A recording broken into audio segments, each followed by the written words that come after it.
किया जा रहा है। लेकिन केपीके की गवर्नमेंट ने बहुत बड़ा एहसान किया उनके ऊपर। उन्होंने कहा जी हम 50-50 हजार रुपया फी खानदान को देंगे जो यहां से नकल मकानी कर रहे हैं।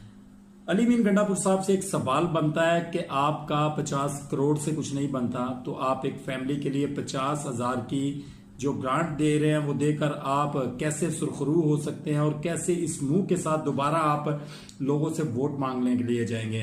अली मीन गंडापुर साहब, ये बात आप अपने पल्ले के साथ बांध लें जनाब कि आपने अपने पांव पर खुद कुल्हाड़ी मारी है। ये याद रखिएगा, आज तक जिस किसी ने भी अवाम के साथ पंगा लिया, अब अवाम जो है वो शऊर हासिल कर चुकी है। बल्कि आपके ही लीडर इमरान खान साहब ने अवाम को ये शऊर दिया है कि जो लोग आपके बारे में नहीं सोचते आप उनके बारे में सोचना छोड़ दें।